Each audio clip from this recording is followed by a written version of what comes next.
सोचिए, global trade में अचानक एक ऐसा मोड़ आता है जो दो बड़े देशों को आमने सामने खड़ा कर देता है।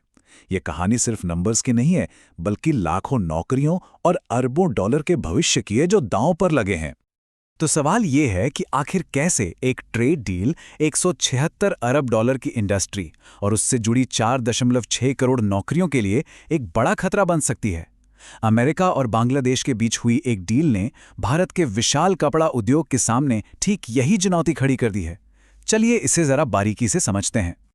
तो कहानी शुरू कहां से होती है? ये सब एक ऐसी खबर से शुरू हुआ जिसने बाजार में हलचल मचा दी और भारत के लिए एक तरह से खतरे की घंटी बजा दी। देखिए ये सब कितनी तेजी से हुआ। फरवरी की शुरुआत में भारत के लिए एक अच्छी खबर आई। अमेरिका के साथ डील के तहत भारतीय एक्सपोर्ट्स पर टैरिफ कम होकर 18% हो गया। सब ठीक लग रहा था, लेकिन फिर कुछ ही दिनों बाद 9 फरवरी को अमेरिका बांग्लादेश डील की घोषणा हुई और इसने पूरी बाजी ही पलट दी।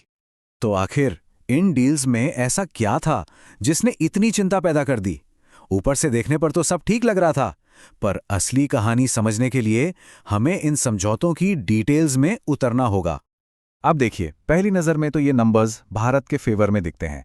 भारत पर 18% का टैरिफ है, जबकि बांग्लादेश पर 19%। तो ऐसा लगता है कि भारत को 1% का मामूली सा फायदा है। अगर नंबर्स भारत के पक्ष में हैं, तो फिर इतनी चिंता क्यों? असली खेल तो इन नंबर्स के पीछे छिपी एक छोटी सी शर्त में है। और ये है कहानी का असली ट्विस्ट, जीरो टैरिफ मैकेनिज्म। इस डील में एक बहुत ही खास क्लॉज है। वो ये कि अगर बांग्लादेश की कंपनियां अपने कपड़े बनाने के लिए अमेरिका में बना कॉटन इस्तेमाल करती हैं, तो उन्हें अमेरिका में अपने माल एक्सपोर्ट करने पर कोई टैरिफ नहीं देना होगा। Zero tariff. तो इसका मतलब क्या हुआ?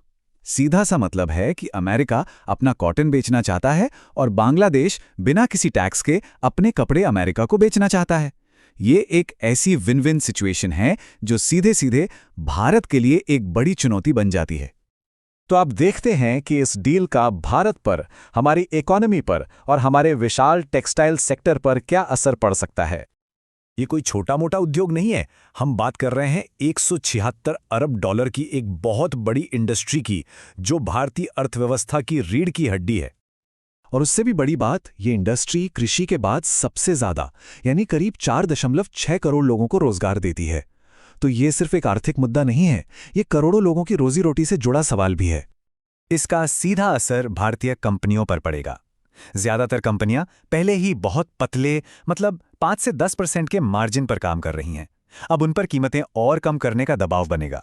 इतना ही नहीं, भारत जो धागा यानी यान बांग्लादेश को एक्सपोर्ट करता है, उसमें भी 1 से 2 अरब डॉलर का नुकसान हो सकता है। और मार्केट ने इस खबर पर फौरन रिएक्ट किया। निवेशकों की चिंताओं के चलते भारतीय टेक्सटाइल कंपनियों के शेयरों में 5 से 6% तक की गिरावट देखी गई। यहाँ एक छोटी सी पर जरूरी बात, हमारा ये विनम्र प्रयास ऐसे विषयों को सिर्फ एजुकेशनल पर्पस से समझने का है। ये किसी भी तरह की खरीदने, बेचने या होल्ड करने की सलाह नहीं है। कोई भी फैसला लेने से पहले कृपया अपने फाइनेंशियल एडवाइजर से सलाह जरूर लें। और हाँ, अगर आपको ये डीप डाइव पसंद आ रहा है, तो इस तरह के और विश्लेषण के लिए चैनल को सब्सक्राइब करना ना भूलें। अच्छा, इस पूरी चुनौती को ठीक से समझने के लिए हमें भारत के सबसे बड़े प्रतियोगी यानी बांग्लादेश को भी जरा करीब से देखना होगा। उसकी ताकत और कमजोरियां क्या हैं? ये टेबल देखिए, ये दोनों देशों की पूरी तस्वीर एकदम साफ कर देती है। आप देख सकते हैं कि बांग्लादेश की सबसे बड़ी ताकत उसकी कम लागत है, वहीं भारत की ताकत उसका अपना कच्चा माल और इनोवेशन है। तो ये मुकाबला सिर्फ कीमत का नहीं, बल्कि स्ट्रैटेजी का भी है। और ये चार्ट उस टेबल के सबसे जरूरी पॉइंट को हाईलाइट करता है, लेबर कॉस्ट का फर्क। बांग्लादेश में महीने की लेबर कॉस्ट करीब 160 डॉलर है, जबकि भारत में ये औसतन 250 डॉलर है। यही वो बड़ा अंतर है जो सस्ते कपड़ों के बाजार में कंपटीशन को और तेज कर देता है। तो सवाल ये उठता है कि इस बड़ी चुनौती का सामना करते हुए भारत आखिर कर क्या सकता है? चलिए कुछ संभावित रणनीतियों पर नजर डालते हैं। तो भारत के पास क्या रास्ते हैं? यहां एक 5 पॉइंट स्ट्रैटेजी हो सकती है। पहला, नए बाजारों की तलाश करना, जैसे यूरोप और यूके के साथ फ्री ट्रेड अग्रीमेंट्स को फाइनल करना। दूसरा, मानव निर्मित फाइबर में निवेश बढ़ाना, जिसकी मांग दुनिया में बढ़ रही है। तीसरा, खुद को एक भरोसेमंद सप्लायर के तौर पर पेश करना।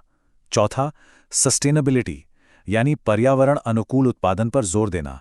और पांचवा, अमेरिका से बातचीत में अपने लिए भी बराबरी की शर्तों की मांग करना। और हाँ, इस विश्लेषण को खत्म करने से पहले एक बार फिर से याद दिला दें कि यह सामग्री सिर्फ और सिर्फ शैक्षिक उद्देश्यों के लिए है। चैनल किसी भी वित्तीय नुकसान के लिए जिम्मेदार नहीं होगा। दर्शकों से अनुरोध है कि कोई भी फैसला लेने से पहले अपने वित्तीय सलाहकार से सलाह जरूर लें। आपका सपोर्ट ही हमें मोटिवेट करता है कि हम ऐसा कंटेंट और बनाते रहें। अगर आपको यह विश्लेषण पसंद आया तो प्लीज़ चैनल को सब्सक्राइब करें और कमेंट्स में अपने विचार जरूर शेयर करें। हमें आपके विचारों का इंतजार रहेगा। तो आखिर में सवाल यही रह जाता है कि व्यापार की बदलती हवाओं के इस दौर में क्या भारत अपनी रणनीतिक सूझबूझ से इस चुनौती को एक बड़े मौके में बदल पाएगा? इसका जवाब तो खैर आने वाला वक्त ही देगा।